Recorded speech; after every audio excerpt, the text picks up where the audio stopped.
Assalamu alaikum, hurmattуу mekендештер. Кайрадан эле сиздер менен мен Мирлан Ораимов. Сиздер менен ушундай маалыматтар менен бөлүшкүм келди. Сиздер кандай ойлойсуздар? Ошол боюнча пикир алмашуу кылсак, достор. Же бул баалар менен, бул өсүп аткан баалар менен баарыңыздар макулсуздарбы? Ким макул эмес болсо, кайдыгер эмес болсок, достор, бир реакция кылалы. Кыскасы ушунун тегерегинде сөз болууда.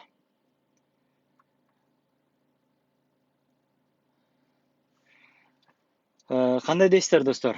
Кыргызстанда баанын өсүшү комментарийлерде жазылып атат, соц тармактарда жазылып атат көпчүлүк жерде.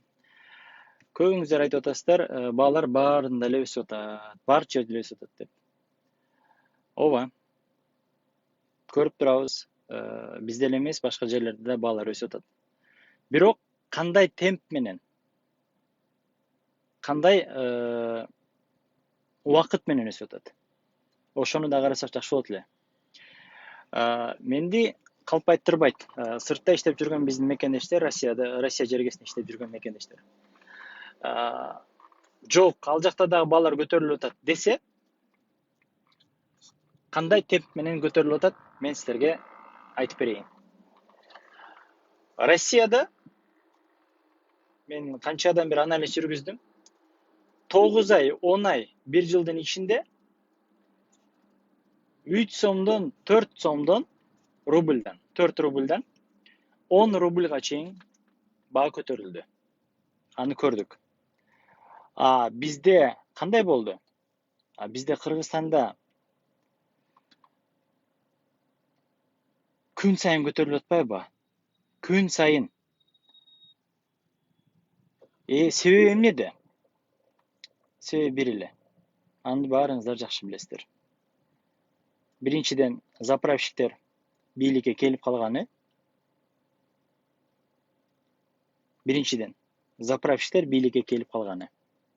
Экинчиден, алар антимонополий службалары айтабызбы, тигилерди алып бүт баарын күнөөлөшүбүз мүмкүн. Бирок кеп аларда эмес. Себептен алар оозуңду жап десе, оозун жабат. Тилиңди жулуп алам десе, тилимди жулуп алат экен деп отуруп калат. Себептегенде аларга кресло керек. Бир гана кресло керек. Креслосын кучактап, ушундан айрылып калбайын деп отурушат. Ошондуктан алар, урматтуу достор, антимонополий служба жана башкалар бүт бардыгы бул жерге эч тиешеси жок. Себептегенде үстүндө турат заправщиктер турат. Заправщиктер бийликте бензиндин, солярканын, ГСМдин баасы өскөн, аны көрүп атабыз. Буга чейин Жээнбековду эмне үчүн кетирдик? Аны мен эч түшүнбөйм, эч билбейм. Себептегенде ал убакта бир канча биз жакшы жашоодо жашап келген экенбиз. Себептегенде 28 сом, 30 сом эле бензиндин баалары. Бир аз болсо дагы тажрыйбалуу адам көрүнөт ал киши. Себеби эмнеде? Ал сырт жак менен сүйлөшүп жана башка мындай экономиканы өтө оор акыбалда Жээнбеков иштеди, өтө оор акыбалда. Бирок ал мынчалык баалардын көтөрүлгөнүн, мынчалык солярка, бензин, мынчалык май, шекер, ун мынчалык көтөрүлгөн эмес, достор. Мен эмне себептен айтып атамын? Достор, биз азыр пышыкчылык убакта жашап атабыз. Азыр бүт жер жемиш бышкан. Курсагыбыз ток бүгүн. Бирок биз эртең эмне болобуз? Маселе ошодо. Эртеңки күнгө биз даярбызбы? Маселе ошодо. Эртең эмне болот? Эртең кандай жашоо болот? Эртең курсагыбыз тоёбу? Же биз кышка даярбызбы деген маселе мени ойлондурат. Мен эле эмес, башкаларын да ойлондураттыр. Сиздер да ойлоносуздар. Кандай дейсиздер, достор? Жок, сен туура эмес айтып атасың десеңиздер, комментарийге жазып коюңуздар, достор. Туура айтып атам десең аңыздар, анда бөлүшүп комментарийга алында да жазып коюңуздар. Ушундай достор, бүгүнкү күндө 95 бензиндин баасы 62 сомду түздү. 92'nin 59 birдемке тыйын. Ар жерде ар кандай экен? Мен бир сыйра көрүп чыктым. Достор, 2 есе көтөрүлдү го баа. Дагы көтөрүлөт деп жаңылыктардан айтып атат, көрүп атасыздар. Дагы баа көтөрүлөт. Биздин бийлик сырт жак менен сүйлөшө алабы, сүйлөшө албайбы? Маселен ошондой болуп атат. Булар сырт жак менен сүйлөшүп, бизге кыргыздардын жер жемишimiz жана башка бул продукталардан баштап ошолордун бардыгына алдын ала аналитика жүргүзүп атабы? Жок, көрбөй атабыз.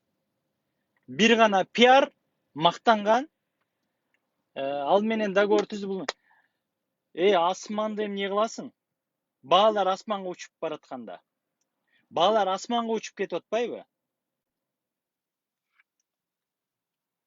Достор, сиздердин курсагыңыздар ток болушу мүмкүн, менин курсагым ток болушу мүмкүн.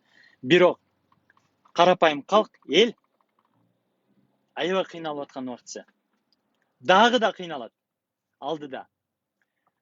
Билем, ноябрга чейин добуш сатып алуу, добуш менен өзүңүздөрдүн курсагыңыздарды күндөлүк курсакты тойгузуш мүмкүн. Себеп деген алар жылкысын соет, ашын кылат, шорпосун куят. Бир кесе шорпого, бир жилик этке алданышыбыз мүмкүн. Бирок ал күн 28 ноябрь менен токтойт.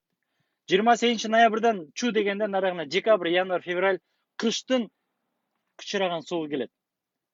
Ошондо кантип жашайбыз? Баалар ошондой убакта кандай эсе, канча эсе көтөрүлгөн болот? Таптакыр. Ой жүгүртө албайм. Ойлонуш азыр өзүнчө кыйын болуп калды.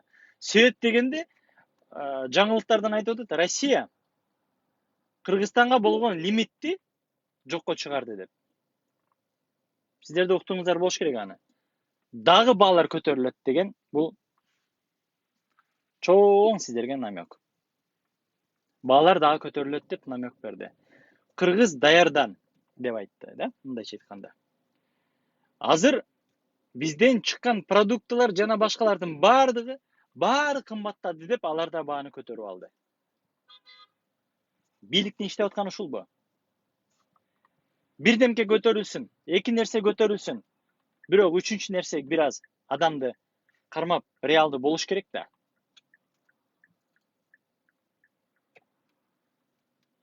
Достор, дагы бир айтып кетчү нерсе, кошумчалап сөз кошуп коеюн. Жээнбеков убагында жол жабылбайт болчу, билесиздерби? Жол жабылып азыр. Эртең менен бир убакта бир чоң пробка болчу болду, ушул жол. Белинский көчөсү. Жана кечинде сөзсүз түрдө саат 5тен баштап 8ге чейин аябай чоң пробка болуп баштады. Себеби эмнеде? Себеп дегенде ар бир жерде милициянын турганын көрөбүз. Жок десеңиздер, достор, жок десеңиздер. Мен сиздерге сөзүңө кошулбайм десеңиздер, мен сиздерге азыр көрсөтүп айтып берем. Мына достор, көрдүңүздөр, мигалка менен турат, жолду жаап койгон. Жол жабык. Мына биз турабыз пробкада. Достор, Элмирбектин айткан сөзү бар. Келгениңден дагы, кеткениңден да пайда жок деп. Ошол акыл азыр.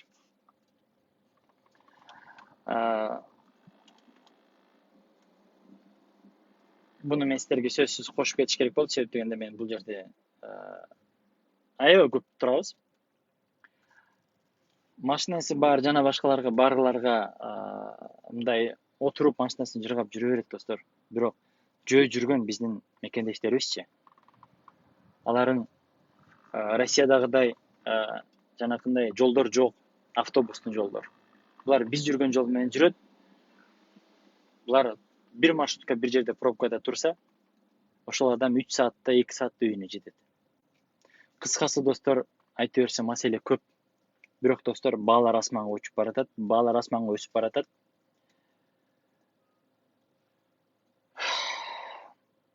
Добушубузду сатып ушул күнгө келдик. Ушундай тажрыйбасы жок бир ушундай бир туура эмес адамдарды бийликке алып келип алдык окшойт достор. Бул жакта комментарий жазып атасыздар достор. Мына достор,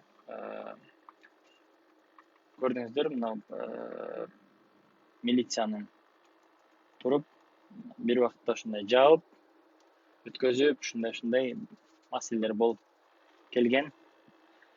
Дагы деле болуп атат. Достор,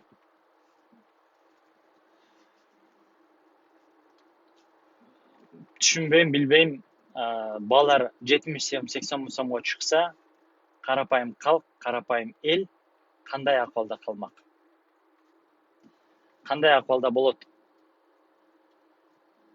Кудай буйруп, ушул бийликке дагы, ушул өкмөт иштеп аткан бүт структуралардын баарына ыйман берсин, курсагын ойлогонду токтотсун, өзгөрсүн ушуларга да, бир инсап берсин. Бирок эртеңки келаткан дөдөйлөргө, эртең келемин деп, ушул 120 баш болуп, кээ бирлери жана чөнтөгүнү 2 эсе көбөйтөм дегендердин күнү келатат достор. Капчыгын ойлогондорго аябай чоң наказание берип, аларды катуу жазалашыбыз керек достор. Ошондо биз буюрса өнөбүз, өсөбүз. Ансыз өнүгүү жок достор. Кайра эле ушулар келет, кайра эле подхалимдер келет, кайра эле курчайт бийликке келген адамды.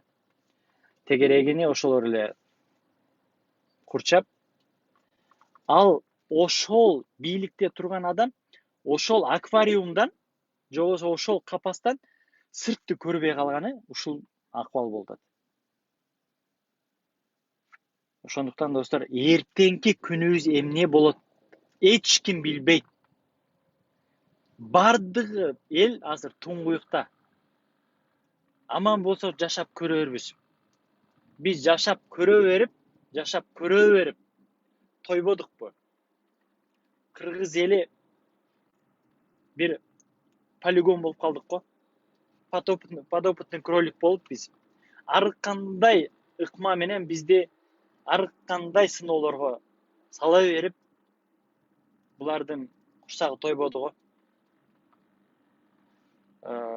Ошондуктан достор, жаман көрбөңүздөр. Мен көргөнүмдү айтып атамын. Мен өзүмдүн мындай ар бир баскан турганым ушул нерседен болгондуктан сөзсүз түрдө бул нерсенин бет маңдайыңдан чыгат, аны көрөсүң, таң каласың да, эртең эмне болот? Биз кайда баратабыз? Биз тупикке баратабыз достор. Дагы да айтыш керек, биз тупикке баратабыз. Себептен алдын көрүнбөйт. Жол бар эмеспи? Жолду бир 110 километр, 1 километр алдын ала көрөсүң, 1 километр алдын ала көрөсүң. Бирок 100 километрде жол бар экенин билесиң да. Азыр андай эмес достор. Азыр 100 метрден кийин эмне болушун билбейбиз. Биз тупикке келатабыз. Ошондуктан достор, кайдыгер болбоңуздар. Кайсыл жерлерде бир туура эмес маалыматтар, туура эмес нерселер, иштер болсо, кайдыгер болбой достор. Сөзсүз түрдө соц сеттерге жана башкаларга өзүңүздөрдүн комментарийиңиздерди калтырып, же болбосо мүмкүн болсо личкага таштап жөнөтүп койсоңуздар достор. Ушинтип Кыргызстанды аз-аздан болсо дагы кыргыз эли өзү бутуна тургузуп алсын. Бийликти тарбиялап койчу эл. Бийликти ары бери кылып койчу эл. Ошондуктан достор, бийлик эл менен куралат. Бийлик элге баш ийиш керек. Ошону билиңиздер достор. Биз бийликке баш ийбешибиз керек, бийлик бизге баш ийиш керек. Аны баарыбыз билебиз, бирок аткарбайбыз достор. Ошону аткаралы. Ийгилик достор, кайдыгер болбоңуздар. Барыбыз активный болуп, Кыргызстандын өнүгүшүнө салымыбызды кошолу достор. Бизди сынап атат, тигиндей кылып атат, андай кылып атат, жанакындай кылып атат деп сөгүп жана башка каргагандарга ассаламу алейкум. Башка сөз айта албайм. Бирок биз бийликти сындап, бийликти кылып аткан туура эмес иштерин айтып атабыз. Анын көпчүлүгү түшүнөт, көпчүлүгү түшүнбөйт. Каралап атат деген сөздөр барды калп, эч ким каралаган жок. Жөн гана кыла албай аткан иштерини биз айтып атабыз. Кылсын, оңолсун, өзгөрсүн деп. Капастан чыксын деп. Жанагы куурчап алган Акылбек Жапаров жана башка окшогон куурчап алган биздин жетекчилерден айрылсын. Тазаларды четтерин алып келсин. Аны баарыңыздар билесиздер. Ийгилик достор, баарыбызга. Тынч болойлу, аман бололу, кайдыгер болбойлу достор. Ойгонолу, ойлонолу. Рахмат достор, жакса бөлүшүп коесуздар. Жакпаса комментарий жазып, эмне үчүн, эмнеси жакпады, кайсы жерде сөздү туура эмес сүйлөдүм, комментарийге сөз калтырыңыздар, мен силерге жооп берем. Ийгилик достор, баарыңыздарга.